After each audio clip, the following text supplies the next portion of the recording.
ಆಕಾಶವಾಣಿ ಮೈಸೂರು. ಇದು ಕರ್ನಾಟಕ ರಾಜ್ಯ ಮುಕ್ತ ವಿಶ್ವವಿದ್ಯಾನಿಲಯದ ವಾಣಿ. KSOU ಮುಕ್ತವಾಣಿ ಕರ್ನಾಟಕ ರಾಜ್ಯ ಮುಕ್ತ ವಿಶ್ವವಿದ್ಯಾನಿಲಯದ ಅಧ್ಯಯನ ಅವಕಾಶಗಳನ್ನು ಕುರಿತ ಪ್ರಾಯೋಜಿತ ಬಾನುಲಿ ಸರಣಿ. ಎಲ್ಲರ ಮನೆಗೂ ಎಲ್ಲರ ಮನಗೂ ವಿಶ್ವಜ್ಞಾನವನ್ನು ನೀಡುವ ವಾಣಿ. ಪ್ರಾಯೋಜಕರು ಪ್ರಸಾರಾಂಗ ಕರ್ನಾಟಕ ರಾಜ್ಯ ಮುಕ್ತ ವಿಶ್ವವಿದ್ಯಾನಿಲಯ ಮೈಸೂರು. ಯಾವುದೇ ಪದವಿ ಕಲಿಯಲು ಇರುವುದು ಮುಕ್ತ ವಿಶ್ವವಿದ್ಯಾನಿಲಯದ ವಾಣಿ.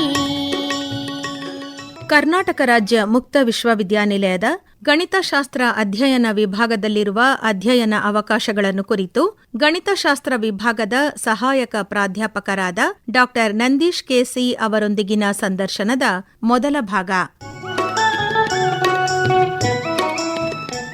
ಕರ್ನಾಟಕ ರಾಜ್ಯ ಮುಕ್ತ ವಿಶ್ವವಿದ್ಯಾನಿಲಯದ ಪ್ರಾಯೋಜಿತ ಬಾನುಲಿ ಸರಣಿ KSOU ಮುಕ್ತವಾಣಿಗೆ ಶ್ರೋತೃಗಳಿಗೆಲ್ಲ ಆತ್ಮೀಯವಾದಂಥ ಸ್ವಾಗತ. ಇವತ್ತಿನ ನಮ್ಮ ಕಾರ್ಯಕ್ರಮದಲ್ಲಿ ಕರ್ನಾಟಕ ರಾಜ್ಯ ಮುಕ್ತ ವಿಶ್ವವಿದ್ಯಾನಿಲಯದ ಗಣಿತ ಅಧ್ಯಯನ ವಿಭಾಗದಲ್ಲಿ ಇರುವಂತಹ ಅಧ್ಯಯನ ಅವಕಾಶಗಳನ್ನು ಕುರಿತಂತೆ ಹೆಚ್ಚಿನ ಮಾಹಿತಿಯನ್ನು ಮಾಡಿಕೊಡ್ಲಿಕ್ಕೆ ಅಂತ ಹೇಳಿ ನಮ್ಮೊಟ್ಟಿಗಿದ್ದಾರೆ ವಿಭಾಗದ ಅಸಿಸ್ಟೆಂಟ್ ಪ್ರೊಫೆಸರ್ ಆದಂತಹ ಡಾ ನಂದೀಶ್ ಕೆಸಿ ಅವರು. ಸರ್, ಕಾರ್ಯಕ್ರಮಕ್ಕೆ ನಿಮಗೆ ಆತ್ಮೀಯವಾದ ಸ್ವಾಗತ. ತಮಗೂ ಕೂಡ ನಮಸ್ಕಾರಗಳು ಹಾಗೂ ಎಲ್ಲ ಆಕಾಶವಾಣಿ ಶ್ರೋತೃಗಳಿಗೆ ನಮಸ್ಕಾರ. ಸರ್, ಹೇಳಿ, ಗಣಿತ ವಿಭಾಗ ಕರ್ನಾಟಕ ರಾಜ್ಯ ಮುಕ್ತ ವಿಶ್ವವಿದ್ಯಾನಿಲಯದಲ್ಲಿ ಯಾವಾಗ ಪ್ರಾರಂಭ ಆಯಿತು? Department of studies in mathematics was established in the year 2010. ನಾವು ಮುಖ್ಯವಾಗಿ 3 ಕೋರ್ಸ್ಗಳನ್ನು ಇಲ್ಲಿ ತರ್ತಾ ಇದ್ವಿ. ಅದರಲ್ಲಿ ಮೊದಲನೇದಾಗಿ bachelors degree, that is BSc general. ಅದರಲ್ಲಿ 2 ಆಪ್ಷನ್ಗಳಿದೆ. ಒಂದು BSc PCM physics chemistry mathematics options, ಇನ್ನೊಂದು PMCS ಅಂದರೆ ಫಿಸಿಕ್ಸು ಮ್ಯಾಥಮೆಟಿಕ್ಸು ಕಂಪ್ಯೂಟರ್ ಸೈನ್ಸು. ಅದೇ ರೀತಿ MSc ಮಾಸ್ಟರ್ ಡಿಗ್ರಿಲೂ ಕೂಡ 2 ಪ್ರೋಗ್ರಾಮ್ಗಳು ಇಂಟ್ರೊಡ್ಯೂಸ್ ಮಾಡಿದ್ದೀವಿ. ಅದರಲ್ಲಿ ಒಂದು ಆಫ್ಲೈನ್ ಕೋರ್ಸು MSc ಮ್ಯಾಥಮೆಟಿಕ್ಸ್ ಮತ್ತು MSc ಮ್ಯಾಥಮೆಟಿಕ್ಸ್ ಆನ್ಲೈನ್ ಕೋರ್ಸ್. ಈಗ BSc ಮ್ಯಾಥಮೆಟಿಕ್ಸಲ್ಲಿ ಎಲಿಜಿಬಿಲಿಟಿ ನೋಡಬೇಕಾದ್ರೆ ನಮಗೆ ಕ್ಲಾಸ್ 12th ಪಾಸ್ ಆಗಿರಬೇಕು ಸೈನ್ಸ್ ಸ್ಟ್ರೀಮಲ್ಲಿ. ಅದೇ ರೀತಿ ಸೆಕೆಂಡ್ PUಗೆ ಈಕ್ವಲೆಂಟ್ ಆಗಿ ಯಾವುದೇ ಸೈನ್ಸ್ ಸ್ಟ್ರೀಮನ್ನು ನಾವು BSc ಮ್ಯಾಥಮೆಟಿಕ್ಸ್ಗೆ ಆ್ಯಸ್ ಎ ಅಡ್ಮಿಷನ್ ಆಗಿ ತಗೊಳ್ತೀವಿ. ಇದ್ರ ಜೊತೆಗೆ 2 ಲ್ಯಾಂಗ್ವೇಜನ್ನು ಅವರು ಮಕ್ಕಳು ಚೂಸ್ ಮಾಡಬೇಕಾಗುತ್ತೆ.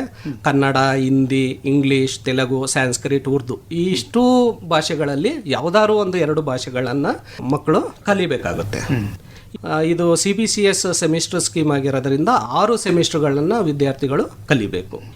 ಈಗ ಒಂದು ಪೇಪರಲ್ಲಿ ನಿಮಗೆ 100 ಮಾರ್ಕ್ಸು ಅಂದರೆ 80 ಥಿಯರಿಗೆ ಬರೀಬೇಕಾಗುತ್ತೆ ಮಕ್ಕಳು. ಇನ್ನು 20 ಮಾರ್ಕ್ಸನ್ನ ಇಂಟರ್ನಲ್ ಅಸೆಸ್ಮೆಂಟ್ ಅಂತ ನಾವು ಕರಿತೀವಿ.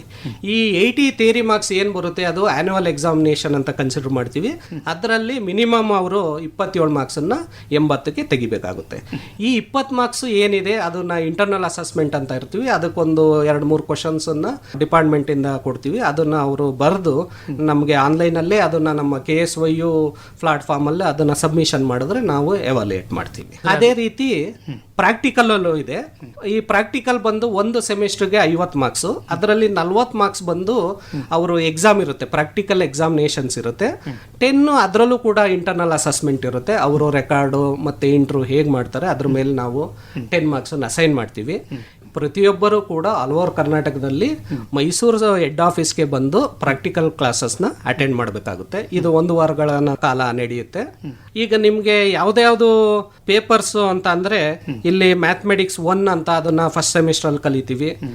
ಇದ್ರ ಜೊತೆಗೆ ಬೇರೆ ಕಾಂಬಿನೇಷನ್ಸ್ ಇರುತ್ತೆ. ಸೆಕೆಂಡ್ ಸೆಮಿಸ್ಟರ್ ಅಲ್ಲಿ ಮ್ಯಾಥಮೆಟಿಕ್ಸ್ 2 ಅಂತ, ಥರ್ಡ್ ಸೆಮಿಸ್ಟರ್ ಅಲ್ಲಿ ಮ್ಯಾಥಮೆಟಿಕ್ಸ್ 3, ಫೋರ್ತ್ ಸೆಮಿಸ್ಟರ್ ಅಲ್ಲಿ ಮ್ಯಾಥಮೆಟಿಕ್ಸ್ 4, ಮತ್ತೆ 5th ಸೆಮಿಸ್ಟರ್ ಅಲ್ಲಿ ನಾವು 3 ಪೇಪರ್ಸ್ ಇರುತ್ತೆ. ಅಂದ್ರೆ 300 ಮಾರ್ಕ್ಸ್ ಪ್ಲಸ್ 50 ಮಾರ್ಕ್ಸ್ ಪ್ರಾಕ್ಟಿಕಲ್ ಬರುತ್ತೆ. ಈ 5th ಸೆಮಿಸ್ಟರ್ ಅಲ್ಲಿ 3 ಪೇಪರ್ ಅಲ್ಲಿ ವಿದ್ಯಾರ್ಥಿಗಳು ಯಾವುದೇ 3ರಲ್ಲಿ 2ನ್ನ ಚಾಯ್ಸ್ ಮಾಡಲಿಕ್ಕೆ ಅವಕಾಶ ಕೊಟ್ಟಿದ್ದೀವಿ. ಅದೇ ರೀತಿ 6ನೇ ಸೆಮಿಸ್ಟರ್ ಅಲ್ಲೂ ಕೂಡ 3 ಪೇಪರ್ಸ್ ಇರುತ್ತೆ. Out of 3 papers student can opt any 2 options. ಅವ್ರಿಗೆ ಯಾವುದು ಇಚ್ಛೆ ಇದೆಯೋ, ಆಸಕ್ತಿ ಇದೆಯೋ ಅದರಲ್ಲಿ 3ರಲ್ಲಿ ಯಾವ್ದಾದ್ರು 2ನ್ನ ಅವರು ಅಡ್ಮಿಷನ್ ಆದಾಗಲೇ ಅದನ್ನ ಚೂಸ್ ಮಾಡ್ಕೋಬೇಕಾಗುತ್ತೆ. ಅದೇ ರೀತಿ ಈಗ BSc ಮ್ಯಾಥಮೆಟಿಕ್ಸ್ ಅವ್ರಿಗೆ ಓಪನ್ ಎಲೆಕ್ಷನ್ ಎಲೆಕ್ಟಿವ್ ಅಂತ ಒಂದು ಎಲೆಕ್ಟಿವ್ ಪೇಪರ್ಸ್ ಇದೆ. ಅದು ಅದರ್ ದೆನ್ ಬೇರೆ ಸಬ್ಜೆಕ್ಟನ್ನ ಅವರು ಫಸ್ಟ್ ಸೆಮಿಸ್ಟರ್ ಮತ್ತೆ ಸೆಕೆಂಡ್ ಸೆಮಿಸ್ಟರ್ ಅಲ್ಲಿ ವಿದ್ಯಾರ್ಥಿಗಳು ತಗೋಬೇಕಾಗುತ್ತೆ. ನಾವು ಮ್ಯಾಥಮೆಟಿಕ್ಸ್ ಡಿಪಾರ್ಟ್ಮೆಂಟ್ ಇಂದ ಬ್ಯಾಚುಲರ್ಸ್ ಡಿಗ್ರಿ ಅವರಿಗೆ ಆಬ್ಜೆಕ್ಟಿವ್ ಮ್ಯಾಥಮೆಟಿಕ್ಸ್ 1 ಮತ್ತೆ ಆಬ್ಜೆಕ್ಟಿವ್ ಮ್ಯಾಥಮೆಟಿಕ್ಸ್ 2 ಅನ್ನ ಪ್ರಥಮ ಮತ್ತು ದ್ವಿತೀಯ ಸೆಮಿಸ್ಟರ್ ಅಲ್ಲಿ ಕಲೀಲಿಕ್ಕೆ ಅವಕಾಶ ಮಾಡಿಕೊಟ್ಟಿದ್ದೀವಿ. ಈ ಸಬ್ಜೆಕ್ಟ್ ಅನ್ನ other than mathematics students bachelors degree ಯಾವುದೇ ಸಬ್ಜೆಕ್ಟ್ ಆದ್ರೂ ಕೂಡ ಅವರು ತೆಗೆದುಕೊಳ್ಬಹುದು. ಸರ್, ಈಗ ಒಂದು ಸಣ್ಣ ಪ್ರಶ್ನೆ. ನೀವೀಗ ಮ್ಯಾಥಮೆಟಿಕ್ಸ್ಗೆ ಪ್ರವೇಶ ಪಡ್ಕೊಳ್ಳಿಕ್ಕೆ 10+2 ನಲ್ಲಿ ಅವರು ಸೈನ್ಸ್ ಸ್ಟ್ರೀಮಲ್ಲೇ ಬಂದಿರಬೇಕು ಅಂತ ಹೇಳಿದ್ರೆ, ಈಗ ಓಪನ್ ಎಲೆಕ್ಟಿವ್ ಆಗಿ ನಾನು ಮ್ಯಾಥಮೆಟಿಕ್ಸ್ ಕಲಿಬೇಕು ಅಂದಾಗ ಅದಕ್ಕೆ ಮಾನದಂಡ ಸೈನ್ಸ್ ಸ್ಟ್ರೀಮ್ ಇಂದ ಬಂದಿರಬೇಕು ಅಂತ ಇಲ್ವಾ? ಇಲ್ಲ. ಏನಕ್ಕೆ ಅಂದ್ರೆ ವೆರಿ ಬೇಸಿಕ್ ಕಾನ್ಸೆಪ್ಟ್ ಅನ್ನ ನಾವಿಲ್ಲಿ ಓಪನ್ ಎಲೆಕ್ಟಿವ್ ಅಲ್ಲಿ ಇಂಟ್ರೊಡ್ಯೂಸ್ ಮಾಡಿದೀವಿ. ಅಂದ್ರೆ ಇದು ಆಸಕ್ತಿದಾಯಕವಾಗಿ ಕಲಿಯುವಂತ ಸಬ್ಜೆಕ್ಟ್. ಎಲ್ಲ ಆರ್ಟ್ಸ್ ಸ್ಟ್ರೀಮ್ ಅವರು ಕೂಡ, ಹಿಸ್ಟ್ರಿ ಅವರು ಕೂಡ, ಕನ್ನಡದವರು ಕೂಡ ಇದನ್ನ ತಗೋಬಹುದು. ಫಾರ್ ಎಕ್ಸಾಂಪಲ್, ಈಗ ಪೊಲಿಟಿಕಲ್ ಸೈನ್ಸ್ ಅವರು ತಗೊಂಡಿದ್ರೆ ಅವರು ಕೂಡ ಬಂದು ಮ್ಯಾಥಮೆಟಿಕ್ಸ್ ಓಪನ್ ಎಲೆಕ್ಟಿವ್ ಆಗಿ ಒಂದು ಕಲಿಬಹುದು. ಎಸ್ಪೆಷಲಿ ಈ ಸಬ್ಜೆಕ್ಟ್ ಅಂತೂ ತುಂಬಾ ಸಿಂಪಲ್ ಆಗಿರೋದ್ರಿಂದ ಅವ್ರಿಗೂ ಕೂಡ ನಾವು ಕಾಂಟ್ಯಾಕ್ಟ್ ಕ್ಲಾಸ್ ಮಾಡೋದ್ರಿಂದ ಅದು ಒಂದ್ ಸ್ವಲ್ಪ ಆಸಕ್ತಿ ಜಾಸ್ತಿ ಆಗ್ಲಿ ಅಂದ್ಬಿಟ್ಟು ಅದರ್ ಡಿಪಾರ್ಟ್ಮೆಂಟ್ ಸ್ಟೂಡೆಂಟ್ಸ್ಗೆ ಅನುಕೂಲ ಆಗ್ಲಿ ಅನ್ನೋ ದೃಷ್ಟಿಯಿಂದ ಈ ಒಂದು ಓಪನ್ ಎಲೆಕ್ಟಿವ್. ಈ 2010ರಿಂದ ಇಲ್ಲಿವರೆಗೆ ಈ ಓಪನ್ ಎಲೆಕ್ಟಿವ್ ಕೋರ್ಸ್ನ ಮ್ಯಾಥಮೆಟಿಕ್ಸ್ ಅಲ್ಲಿ ತಗೊಂಡಿರುವಂತವ್ರು ಯಾವ್ಯಾವ ವಿಭಾಗದವ್ರು ಜಾಸ್ತಿ ಇದ್ದಾರೆ ಸರ್? ಇದು ಮೇನ್ಲಿ ಬಂದು ಫಿಸಿಕ್ಸ್ ಮತ್ತೆ ಸೈನ್ಸ್ ಅವ್ರು ಜಾಸ್ತಿ ಆಪ್ಟ್ ಮಾಡ್ತಾರೆ. ಅದರ್ ದೆನ್ ಸೈನ್ಸ್ ಅಂದ್ರೆ ನಮ್ಗೆ ಹಿಸ್ಟ್ರಿ ಅವ್ರು ತಗೊಂಡಿದ್ದಾರೆ, ಎಕನಾಮಿಕ್ಸ್ ಅವ್ರು ತಗೊಂಡಿದ್ದಾರೆ, ಕನ್ನಡದವ್ರು ತಗೊಂಡಿದ್ದಾರೆ, ಪೊಲಿಟಿಕಲ್ ಸೈನ್ಸ್ ತಗೊಂಡಿದ್ದಾರೆ, ಮತ್ತೆ ಕಾಮರ್ಸ್ ಡಿಪಾರ್ಟ್ಮೆಂಟ್ ಅವ್ರು ತಗೊಂಡಿದ್ದಾರೆ. ಅವ್ರಿಗೆ ಲೆಕ್ಕಾಚಾರ ಇದ್ದೇ ಇರೋದ್ರಿಂದ ಮ್ಯಾಥಮೆಟಿಕ್ಸ್ ಕಲ್ತ್ರೆ ಅನುಕೂಲ ಆಗುತ್ತೆ ಅಂತ ಅವ್ರಿಗೆ ಒಂದಿರುತ್ತೆ. ಸರ್, ಈಗ 6 ಸೆಮಿಸ್ಟರ್ ಅಂತ ಹೇಳಿದ್ರಿ ಅಂಡರ್ ಗ್ರಾಜುಯೇಟ್ ಅಲ್ಲಿ. ಒಂದು ಪೇಪರ್ಗೆ ಒಂದು ಅಸೈನ್ಮೆಂಟ್ ನ ಬರೀಬೇಕಾಗ್ತದೆ ಅವರು. ಈ 5 ಮತ್ತೆ 6ನೇ ಸೆಮಿಸ್ಟರ್ ನಲ್ಲಿ 3 ಪೇಪರ್ ಇರುತ್ತೆ ಅಂತ ಹೇಳಿದ್ರಿ. ಹೌದು. ಆವಾಗ ಈ ಅಸೈನ್ಮೆಂಟ್ ಬರೆಯೋದು ಕ್ರಮ ಹೇಗಿರುತ್ತೆ ಸರ್? ಈಗ ಅದ್ರಲ್ಲೂ ಕೂಡ ಈಗ 5ನೇ ಸೆಮಿಸ್ಟರ್ ಅಲ್ಲಿ ನಾವು 3 ಪೇಪರ್ ಇರುತ್ತೆ, 3ರಲ್ಲಿ 2 ತಗೊಳ್ಳೋದ್ರಿಂದ 2 ಅಷ್ಟೇ ಬರೀಬೇಕು. 2 ಅಸೆಸ್ಮೆಂಟ್, 2 ಮಾತ್ರ ಇಂಟರ್ನಲ್ ಅಸೆಸ್ಮೆಂಟ್ ಬರೀಬೇಕು. 6ನೇ ಸೆಮಿಸ್ಟರ್ ಅಲ್ಲೂ ಕೂಡ 3 ಚಾಯ್ಸ್ ಕೊಟ್ಟಿದೀವಿ, ಡಿಪೆಂಡ್ ಅಪಾನ್ ಡಿಫ್ರೆಂಟ್ ಸಬ್ಜೆಕ್ಟ್. ಅವ್ರಿಗೆ ಯಾವ್ದು ಇಂಟ್ರೆಸ್ಟ್ ಇರುತ್ತೋ ಅದರಲ್ಲಿ 2 ಆಪ್ಟ್ ಮಾಡಿದ್ರೆ ಆ 2 ಮಾತ್ರ ಇಂಟರ್ನಲ್ ಅಸೆಸ್ಮೆಂಟ್ ನ ಮಕ್ಕಳು ಬರೀಬೇಕು. ಅಂದ್ರೆ 4ನೇ ಸೆಮಿಸ್ಟರ್ ವರೆಗೂ ಒಂದು ಹಂತದವರೆಗೆ ಇರುತ್ತೆ, 5 ಮತ್ತೆ 6ನಲ್ಲಿ ಹೆಚ್ಚಿನ ಶ್ರಮ ಹಾಕ್ಬೇಕಾಗುತ್ತೆ. ಖಂಡಿತ. ಈಗ ಅಂಡರ್ ಗ್ರಾಜುಯೇಟ್ ಮುಗಿಸ್ಕೊಂಡು MSc ಜಾಯ್ನ್ ಆಗ್ತಾರೆ. MSc ನಲ್ಲಿ ಯಾವ ರೀತಿ ವರ್ಗೀಕರಣ ಮಾಡ್ಕೊಂಡಿದ್ರಿ ಸರ್? MSc ಮ್ಯಾಥಮೆಟಿಕ್ಸ್ ಪ್ರೋಗ್ರಾಮು ಒಂದು ನಡೀತಾ ಇದೆ. ಅದ್ರ ಜೊತೆಗೆ ಈಗ ನಮ್ದು NAC A+ ಬಂದಿರೋದ್ರಿಂದ online course MSc online course run ಮಾಡ್ಲಿಕ್ಕೆ ಅವಕಾಶ ಕೊಟ್ಟಿರೋದ್ರಿಂದ MSc ಆನ್ಲೈನ್ ಪ್ರೋಗ್ರಾಮ್. ಸೈನ್ಸ್ ಅಲ್ಲಿ ಯಾವುದೇ ಸಬ್ಜೆಕ್ಟ್ ಆನ್ಲೈನ್ ಕೋರ್ಸ್ ಇಲ್ಲ, ಅದರಲ್ಲಿ MSc ಮ್ಯಾಥಮೆಟಿಕ್ಸ್ ಮಾತ್ರ ಆನ್ಲೈನ್ ಕೋರ್ಸ್ ಅನ್ನ ತಂದಿದ್ದಾರೆ. A+ ಇರೋದ್ರಿಂದ ಇದೊಂದು ಏನ್ ವ್ಯತ್ಯಾಸ ಸರ್ ಆಫ್ಲೈನ್ಗೂ ಆನ್ಲೈನ್? ಈಗ MSc ಆಫ್ಲೈನ್ ಕೋರ್ಸ್ ಅಲ್ಲಿ ಮೊದಲು ಎಲಿಜಿಬಿಲಿಟಿ ಹೇಳ್ಬಿಡ್ತೀನಿ. ಈ MSc ಮ್ಯಾಥಮೆಟಿಕ್ಸ್ಗೆ BSc 8 ವಿತ್ ಮ್ಯಾಥಮೆಟಿಕ್ಸ್ ಓದಿರಬೇಕು. ಇದ್ರ ಜೊತೆಗೆ ನಾವು BE ಮತ್ತೆ BTech ಓದಿರೋ ವಿದ್ಯಾರ್ಥಿಗಳು ಕೂಡ MSc ಮ್ಯಾಥಮೆಟಿಕ್ಸ್ ಅನ್ನ ಆಪ್ಟ್ ಮಾಡ್ಲಿಕ್ಕೆ ಅವಕಾಶ ಇದೆ. ಲ್ಯಾಟರಲ್ ಎಂಟ್ರಿ ಮೂಲಕ. ಹೌದು, ಲ್ಯಾಟರಲ್ ಎಂಟ್ರಿ ಅಥವಾ ಆಫ್ಟರ್ ಬ್ಯಾಚುಲರ್ ಡಿಗ್ರಿ ಅವರು MSc ಮ್ಯಾಥಮೆಟಿಕ್ಸ್ ಅನ್ನ ಕಲೀಲಿಕ್ಕೆ ಅವಕಾಶ ಮಾಡಿಕೊಟ್ಟಿದ್ದಾರೆ. ಸಾಮಾನ್ಯವಾಗಿ ಇಂಜಿನಿಯರಿಂಗ್ ಓದೋರಿಗೆ ಮ್ಯಾಥಮೆಟಿಕ್ಸ್ ಇದ್ದೇ ಇರುತ್ತೆ. ಇಂಜಿನಿಯರಿಂಗ್ ಓದಿರೋರಿಗೆ ಬೇರೆ ಯಾವ ಸಬ್ಜೆಕ್ಟ್ ಅನ್ನು ಮಾಸ್ಟರ್ ಡಿಗ್ರಿ ಮಾಡ್ಲಿಕ್ಕೆ ಅವಕಾಶ ಇಲ್ಲ. ಬಟ್ MSc ಮ್ಯಾಥಮೆಟಿಕ್ಸ್ ಓದ್ಲಿಕ್ಕೆ ಮಾತ್ರ ನಾವು ಇದೊಂದು BE ಮತ್ತೆ BTech ಯಾವುದೇ ಸ್ಟ್ರೀಮ್ ಆಗಲಿ ಅವರು ಕಂಪ್ಲೀಟ್ ಮಾಡಿದ್ರೆ ಅವರು ಧೈರ್ಯವಾಗಿ MSc ಮ್ಯಾಥಮೆಟಿಕ್ಸ್ ಕೋರ್ಸ್ ಅನ್ನ ತಗೊಂಡು ಕಲೀಲಿಕ್ಕೆ ಅವಕಾಶ ಇದೆ. ಈ MSc ಮ್ಯಾಥಮೆಟಿಕ್ಸ್ 2 ವರ್ಷದ ಕೋರ್ಸ್ ಆಗಿರುತ್ತೆ. ಇದು ಕೂಡ CBCS ಸ್ಕೀಮ್ ಅಲ್ಲಿ ಬರುತ್ತೆ. ಒಟ್ಟು 4 ಸೆಮಿಸ್ಟರ್ಗಳು ಬರುತ್ತೆ. ಒಟ್ಟು 82 ಕ್ರೆಡಿಟ್ಸ್ ಇರುತ್ತೆ. ಇಲ್ಲೂ ಕೂಡ ಥಿಯರಿ ನಿಮಗೆ 80-20 ಇರುತ್ತೆ. ಒಂದು ಪೇಪರ್ 80ಗೆ ಥಿಯರಿ ಬರೀಬೇಕಾಗುತ್ತೆ, 20 ಇಂಟರ್ನಲ್ ಅಸೆಸ್ಮೆಂಟ್. ಇಲ್ಲಿ ಮಾಸ್ಟರ್ ಡಿಗ್ರಿಲಿ ಕಂಪಲ್ಸರಿ ನೀವು 80 ಮಾರ್ಕ್ಸ್ಗೆ 32 ಮಾರ್ಕ್ಸ್ ಬರಲೇಬೇಕು ಪಾಸ್ ಆಗ್ಲಿಕ್ಕೆ. ಈ ಇಂಟರ್ನಲ್ ಅಸೆಸ್ಮೆಂಟು ಕೂಡ ನಾವು ಕ್ವಶನ್ಸ್ಗಳನ್ನ ಪೋಸ್ಟ್ ಮಾಡ್ತೀವಿ. ಅವರು KSU ಅಕಾಡೆಮಿಕ್ ಪ್ಲಾಟ್ಫಾರ್ಮ್ ಅಲ್ಲಿ ಅವರು ಬರೆದು ಅದನ್ನ ಆನ್ಲೈನ್ ಅಲ್ಲೇ ಸಬ್ಮಿಷನ್ ಮಾಡೋ ಅವಕಾಶ ಇರೋದ್ರಿಂದ ಅವರು ಅದನ್ನ ಇಲ್ಲೂ ಕೂಡ ಚಾಯ್ಸ್ ಇರುತ್ತೆ ಅವರಿಗೆ. ಹೌದು, ಆಯ್ಕೆ ಮಾಡ್ಕೊಳ್ಳಿಕ್ಕೆ ಚಾಯ್ಸ್ ಇದೆ. ಇದರಲ್ಲಿ ಏನೇನು ಕಲಿತಾರ ಸರ್ MSc ನಲ್ಲಿ? MSc ಅಲ್ಲಿ ನೋಡಿ, ಈಗ ಮೊದಲನೇ ಸೆಮಿಸ್ಟರ್ ಅಲ್ಲಿ ನಿಮಗೆ algebra 1, real analysis 1, complex analysis 1, ordinary differential equation, numerical analysis, fundamental of mathematics. ಇಲ್ಲೂ ಕೂಡ ನಿಮಗೆ ಓಪನ್ ಎಲೆಕ್ಟಿವ್ ನಾವು ಫಸ್ಟ್ ಸೆಮಿಸ್ಟರ್ ಮತ್ತೆ ಸೆಕೆಂಡ್ ಸೆಮಿಸ್ಟರ್ ಅಲ್ಲಿ ಇಂಟ್ರೊಡ್ಯೂಸ್ ಮಾಡಿದೀವಿ. ಅದು ನಂಬರ್ ಫಂಡಮೆಂಟಲ್ ಆಫ್ ಮ್ಯಾಥಮೆಟಿಕ್ಸ್ ಅಂದ್ಬಿಟ್ಟು ಫಸ್ಟ್ ಸೆಮಿಸ್ಟರ್ ಅಲ್ಲಿ ಕಲಿತಾರೆ. ಮತ್ತೆ ಸೆಕೆಂಡ್ ಸೆಮಿಸ್ಟರ್ ಅಲ್ಲಿ ಕಾಂಬಿನೇಟ್ರಿಕ್ಸ್ ಅಂಡ್ ಗ್ರಾಫ್ ಥಿಯರಿ ಅಂತ ಬರುತ್ತೆ. ಇದು other than mathematics student opt ಮಾಡೋದು. ಯಾರ್ಯಾರು ಮಾಸ್ಟರ್ ಡಿಗ್ರಿಯಲ್ಲಿ ಸ್ಟಡಿ ಮಾಡ್ತಾ ಇದಾರೆ ಅವರು ಇದನ್ನ ಆಸ್ ಎ ಓಪನ್ ಎಲೆಕ್ಟಿವ್ ಆಗಿ ತಗೊಳ್ತಾರೆ. ಸರ್, ಈಗ ಓಪನ್ ಎಲೆಕ್ಟಿವ್ ಅಂತ ಬಂದಾಗ ಒಂದು ಸಣ್ಣ ಪ್ರಶ್ನೆ ಉದ್ಭವ ಆಗುತ್ತೆ. ಏನಂತ ಹೇಳಿದ್ರೆ, ಈಗ ಫಾರ್ ಎಕ್ಸಾಂಪಲ್ ನಾನು BSc ಬೇರೆ ಸಬ್ಜೆಕ್ಟಿಂದ ಓಪನ್ ಎಲೆಕ್ಟಿವ್ ಆಗಿ ಮ್ಯಾಥಮೆಟಿಕ್ಸ್ನ ಆಯ್ಕೆ ಮಾಡ್ಕೊಂಡಿರ್ತೀನಿ, ಇಲ್ಲಿ ಕಲ್ತಿರ್ತೀನಿ. ನಾನು ಪುನಃ KSYನಲ್ಲೇ MSc ಅಥವಾ ಬೇರೆ ಯಾವುದೋ ಒಂದು ಸಬ್ಜೆಕ್ಟ್ MSc IT ಇಲ್ಲಿಗೆ ಸೆಲೆಕ್ಟ್ ಆದೆ. ಅಲ್ಲಿ ನಾನು ಓಪನ್ ಎಲೆಕ್ಟಿವ್ ಆಗಿ ಸೆಲೆಕ್ಟ್ ಮಾಡ್ಕೋಬೇಕಾದಾಗ ಮ್ಯಾಥಮೆಟಿಕ್ಸೇ ಸೆಲೆಕ್ಟ್ ಮಾಡ್ಕೋಬೇಕಾ ಅಥವಾ ನನಗೆ ಇಚ್ಛೆ ಇದ್ದಿದ್ದು ಬೇರೆ ಸಬ್ಜೆಕ್ಟ್ ಆಯ್ಕೆ ತಗೋಬಹುದು? ಇಲ್ಲಿ ಮ್ಯಾಥಮೆಟಿಕ್ಸ್ ಓದಿದ್ರಿಂದ ಅಲ್ಲೂ ಅದೇನೇ ಕಲಿಬೇಕು ಅಂತ ಏನಿಲ್ಲ, ಅಥವಾ ಅಲ್ಲಿ ಮ್ಯಾಥಮೆಟಿಕ್ಸ್ ಕಲ್ತಿಲ್ದಿದ್ರೆ ಇಲ್ಲಿ ಕಲಿಬಾರ್ದು ಅಂತ ಏನಿಲ್ಲ. ಈಗ ಸೆಕೆಂಡ್ ಸೆಮಿಸ್ಟರ್ ಅಲ್ಲಿ ನಿಮಗೆ algebra 2, real analysis 2, complex analysis ಮತ್ತೆ partial differential equations, discrete mathematics ಅಂತ ಈ 5 ಪೇಪರ್ಗಳು first semester 5, second semester 5, third semester 5 paper ಬರುತ್ತೆ, ಮತ್ತೆ ಫೋರ್ತ್ ಸೆಮಿಸ್ಟರ್ 5 ಪೇಪರ್ ಬರುತ್ತೆ. ಒಂದೊಂದು ಪೇಪರ್ ಎಕ್ಸ್ಟ್ರಾ ಇಲ್ಲೂ ಕೂಡ ಚಾಯ್ಸ್ ಮಾಡಿರ್ತೀವಿ. ಅದರಲ್ಲಿ 3ರಲ್ಲಿ ಎನಿ 2 ತಗೋಬಹುದು ಆಪ್ಷನ್. ಸಾಫ್ಟ್ ಕೋರ್ ಅಂತ ಕರಿತೀವಿ ನಾವು.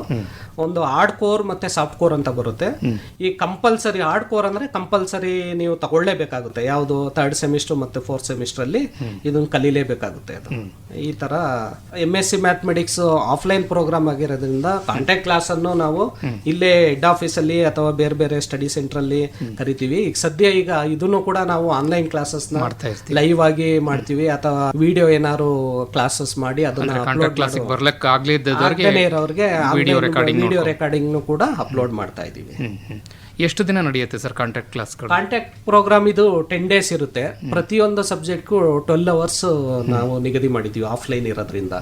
ಆದ್ರಿಂದ ಪ್ರತಿ ಸಬ್ಜೆಕ್ಟ್ಗೂ ನೀವು 12 ಗಂಟೆಗಳ ಪಾಠನ ನಾವು ಇದನ್ನ ಅಪ್ಲೋಡ್ ಮಾಡ್ತೀವಿ ವಿಡಿಯೋನ. ಸರ್, ಈಗ ಆನ್ಲೈನಲ್ಲಿ ನೀವು ಹೇಳಿದ್ರೆ MSc ಮಾಡ್ಬೋದು ಅಂತ ಹೇಳಿ, ಅವರಿಗೆ ಕ್ರೈಟೀರಿಯಾ ಇದೇ ತರ ಆಫ್ಲೈನ್ ಅವ್ರಿಗಿದ್ದಂಗೆ ಇರುತ್ತೆ? ಹೌದೌದು. MSc ಆನ್ಲೈನ್ ಪ್ರೋಗ್ರಾಮ್ಗೂ ಸೇಮ್ ನಮ್ಮ MSc ಮ್ಯಾಥಮೆಟಿಕ್ಸ್ ಆಫ್ಲೈನ್ ಏನಿದೆ ಅದೇ ಕ್ರೈಟೀರಿಯಾ ಇರುತ್ತೆ. ಓನ್ಲಿ ಥಿಂಗ್ ಇಸ್ ಎಕ್ಸಾಮು ಮತ್ತೆ ಇದನ್ನೆಲ್ಲ ಅವರು ಕಂಪ್ಯೂಟರ್ ಮುಖಾಂತರ ಆನ್ಲೈನ್ ಅಲ್ಲೇ ಅವರನ್ನ ಬರೀತಾರೆ MSc online program. But MSc offline program ಅವರು ಮಾತ್ರ ಎಕ್ಸಾಮ್ ಸೆಂಟರ್ ಅಲ್ಲಿ ಅದನ್ನು ಕೂತಿ ಬರೀಬೇಕಾಗುತ್ತೆ. ಸರ್, ಮತ್ತೊಂದು ಪ್ರಶ್ನೆ ಏನಂತಂದ್ರೆ, ಪ್ರಾಕ್ಟಿಕಲ್ಸ್ ಅಂತ ಹೇಳಿದ್ರಿ ಯಾವಾಗಲೇ. ನಾವು ಸಾಮಾನ್ಯವಾಗಿ ನೋಡೋದು ಫಿಸಿಕ್ಸ್, ಕೆಮಿಸ್ಟ್ರಿ, ಬಯಾಲಜಿ ಈ ಥರದ್ದಾದ್ರೆ ಲ್ಯಾಬಿಗೆ ಹೋಗಿ ಅಲ್ಲಿ ಫಿಸಿಕ್ಸ್ ಆದರೆ ಏನೋ ಪ್ರಿಸಮ್ ಥಿಯರಿನೋ ಇನ್ನೊಂದು ರಿಫ್ರಾಕ್ಷನ್ ಆಫ್ ಲೈಟೋ ಈ ಥರದ್ದು ಏನೋ ಒಂದು ನೋಡ್ತೀವಿ. ಕೆಮಿಸ್ಟ್ರಿನಲ್ಲಿ ಸಾಮಾನ್ಯವಾಗಿ ಒಂದಷ್ಟು ಕೆಮಿಕಲ್ಗಳನ್ನು ಯೂಸ್ ಮಾಡಿ ಬೇರೆ ಬೇರೆ ಇದನ್ನೆಲ್ಲ ಚೆಕ್ ಮಾಡ್ತೀವಿ. ಹಾಗೆ ಬಯಾಲಜಿನಲ್ಲೂ ಅದಕ್ಕೆ ಸಂಬಂಧಪಟ್ಟಂತೆ ಇರುತ್ತೆ. ಈ ಮ್ಯಾಥಮೆಟಿಕ್ಸ್ನಲ್ಲಿ ಲ್ಯಾಬೊರೇಟರಿನಲ್ಲಿ ಏನು ಕೆಲಸ ಇರುತ್ತೆ? ಪ್ರಾಕ್ಟಿಕಲ್ ಅಂದರೆ ಹೇಗಿರುತ್ತೆ ಸರ್ ಅದು? ಇದು ಒಳ್ಳೆ ಪ್ರಶ್ನೆ. ಗಣಿತ ಮ್ಯಾಥಮೆಟಿಕ್ಸ್ ಅಂದರೆ ಎಲ್ಲ ಮ್ಯಾಕ್ಸಿಮಮ್ ಕ್ವಶನ್ ಕೇಳೋದೆ ನಮ್ಮ ಹುಡುಗರಿಗೆ, ಸರ್ ಮ್ಯಾಥಮೆಟಿಕ್ಸ್ ಲ್ಯಾಬ್ ಇರುತ್ತಾ ಅನ್ನೋದೇ. ಈಗ ಮೊದಲು ಅಡ್ಮಿಷನ್ ಆದ ತಕ್ಷಣನೇ ಅವ್ರ ಮೊದಲನೇ ಕ್ವಶನ್, ಸರ್ ಲ್ಯಾಬ್ ಇರುತ್ತಾ? ಇದನ್ನ ನಾವು ಕಂಪ್ಯೂಟರ್ ಸಹಾಯದಿಂದ ಈಗ ನಾವು ಓದ್ಬೇಕಾದ್ರೂ ಇದು ಮ್ಯಾಥಮೆಟಿಕ್ಸ್ ಲ್ಯಾಬ್ ಇರಲಿಲ್ಲ.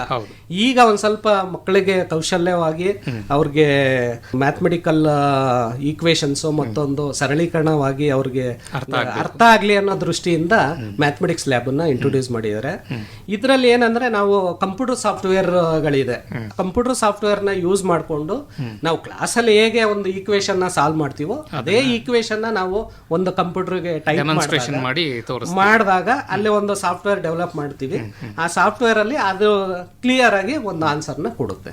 ಆ ದೃಷ್ಟಿಯಿಂದ ಅದು ಮಕ್ಕಳಿಗೆ ಕ್ಲಾಸ್ ರೂಮ್ ಗಿಂತ ಡಿಫರೆಂಟ್ ಆಗಿ ಮತ್ತೆ ಕಲೀಲಿಕ್ಕೆ ಅವಕಾಶ ಇದೆ. ಇದರಿಂದ ಹುಡುಗರಿಗೆ ಹೆಚ್ಚಿನ ರೀತಿಯಲ್ಲಿ ಆಸಕ್ತಿ ಬೆಳೆಯಲು ದೃಷ್ಟಿಯಿಂದ ಗಣಿತಶಾಸ್ತ್ರದಲ್ಲಿ ಒಂದು ಅವಕಾಶವನ್ನು ಮಾಡಿಕೊಟ್ಟಿದೆ. ಒಳ್ಳೆಯದು ಸರ್. ಕರ್ನಾಟಕ ರಾಜ್ಯ ಮುಕ್ತ ವಿಶ್ವವಿದ್ಯಾನಿಲಯದ ಗಣಿತ ಅಧ್ಯಯನ ವಿಭಾಗದಲ್ಲಿ ಇರತಕ್ಕಂಥ ಅಧ್ಯಯನ ಅವಕಾಶಗಳನ್ನು ಕುರಿತಂತೆ ಸಾಕಷ್ಟು ಮಾಹಿತಿಯನ್ನು ಮಾಡಿಕೊಟ್ಟಿದ್ದೀರಿ. ಕಾರ್ಯಕ್ರಮದಲ್ಲಿ ಪಾಲ್ಗೊಂಡು ಮಾಹಿತಿ ಮಾಡಿಕೊಟ್ಟಿದ್ದಕ್ಕಾಗಿ ನಿಮಗೆ ಧನ್ಯವಾದಗಳು. ನಮಸ್ಕಾರ. ನಮಸ್ತೆ.